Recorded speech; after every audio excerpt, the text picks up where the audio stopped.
Halo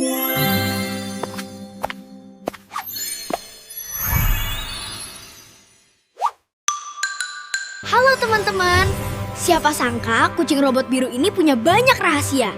Dari manga yang hilang sampai sensor global. Filosofi penciptanya disebut Tsukoshi Fushigi. Artinya, setiap cerita Doraemon harus punya rasa ajaib tapi tetap hangat. Nobita sengaja dibuat males dan cengeng supaya semua orang bisa ngerasa relate. Karena gak ada manusia yang sempurna. Lucunya, Fujiko Fujio itu dua orang. F fokus di kisah harapan, A di aksi kayak Ninja Hattori. Kenapa Doraemon biru dan takut tikus? Karena telinganya digigit tikus. Terus dia nangis sampai warnanya luntur jadi biru. Tapi dulu pernah gagal juga. Anime pertama tahun 1973 cuma 26 episode dan langsung dibatalkan. Bukan karena rating jelek, tapi karena studionya bangkrut. Bahkan presidennya waktu itu mundur. Tahun 1979 jadi titik balik besar. Shin-Ei Animation bikin ulang Doraemon dan langsung sukses banget. Lalu di tahun 2005, sutradara Hirofumi Ogura bikin versi baru supaya visualnya tetap cocok buat generasi alpha kayak kita.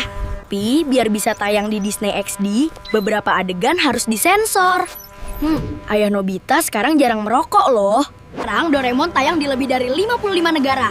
Dan tahun 2025 ini ada film ke-44 berjudul Nobita's Art World Tales. Katanya Nobita cuma halu, itu hoax. Di dunia Doraemon ada polisi waktu yang jaga timeline biar tetap stabil. Gadget paling kuat bukan pintu ajaib, tapi Time Furoshiki. Kain yang bisa ubah waktu benda sesuka hati. Ada juga bab manga misterius. Katanya Nobita pernah ketemu tokoh dari masa kelam sejarah dunia.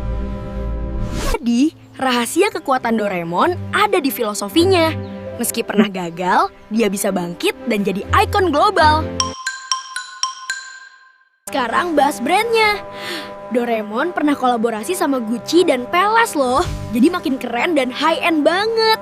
Bukan cuma fashion mahal, Doraemon juga punya kolaborasi lucu dan mewah bareng Gelato Pike. Harganya mahal tapi super lucu. Tapi Doraemon juga hadir di produk massal loh, kayak di Popok Fitty Pants dan Bakpia Kukus Tugu Jogja.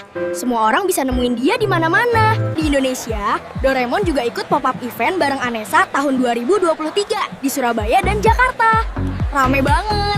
Ada juga lomba cosplay Doraemon dan pesertanya banyak banget dari kalangan dewasa. Bukti kalau penggemarnya loyal sampai sekarang. Intinya, Doraemon bukan cuma kartun, tapi ekosistem besar yang hidup di TV, toko buku, makanan, dan fashion. Di Indonesia, Doraemon mulai tayang di RCTI sekitar tahun 1990. Nostalgia banget. Komiknya diterbitkan resmi sama Alex Media sejak 1985, jadi legal dan mudah diakses. Suara Doraemon yang paling dikenal adalah Ibu Nur Hasanah. Sejak itu, transisi ke Dana Robiansyah terjadi pada tahun 2018. Kunci stabilitas adalah suara Nobita. Suaranya dari Dewi Sartika sejak tahun 2009 sampai sekarang. Jadi karakter tetap familiar. Doraemon masih tayang reguler di RCTI hingga bulan Juni tahun 2025. Jadi anak-anak masih bisa nonton di TV setiap minggu. Tayangan mingguan di TV penting banget sebagai feeder agar anak-anak generasi alpha tetap kenal Doraemon dari kecil. Di Indonesia, Doraemon sekarang jadi ekosistem. Ada di TV, toko buku, dan bahkan dimainkan di Roblox. Lengkap banget. Game pertama Doraemon rilis tahun 1983 di Famicom. Dari situ, mulai banyak muncul di Nintendo dan PlayStation. Dari game petualangan sampai teka-teki, semuanya dirancang buat ngasih vibe positif, kayak belajar sambil main. Sekarang ada juga aplikasi resmi Doraemon di smartphone. Lengkap sama stiker, wallpaper, dan minigame. Buat generasi digital kayak kita, Doraemon gampang banget ditonton di YouTube, Netflix, sampai Disney Plus. Di Roblox, banyak pemain bikin world bertema Doraemon. Kadang Nobita bisa parkour atau main balapan gadget. Seru banget. Fan art sekarang juga pakai AI. Banyak yang bikin Doraemon versi realistik atau gaya anime baru.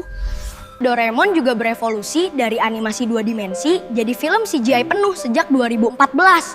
Visualnya keren banget. Hasilnya, Doraemon jadi makin kuat di dunia digital. Dari TV, mainan, sampai hashtag di TikTok. Kalau dipikir-pikir, inti cerita Doraemon bukan soal alat ajaibnya, tapi tentang waktu dan tanggung jawab. Nobita belajar kalau waktu itu gak bisa diulang, tapi bisa diperbaiki lewat keputusan yang lebih baik. Fujiko F. Fujio pengen anak-anak belajar menghargai masa lalu, tapi tetap berani bermimpi buat masa depan. Doraemon sekarang dianggap bagian dari budaya Jepang modern, kayak simbol harapan dan kerja keras. Di Jepang, ada museum Doraemon di Kawasaki. Pengunjungnya datang dari seluruh dunia buat ngerasain nostalgia masa kecil. Fujiko F. Fujio pernah bilang, Doraemon adalah hadiah untuk anak-anak agar gak takut bermimpi, bahkan kalau gagal. Sekarang, Doraemon bukan cuma tokoh kartun.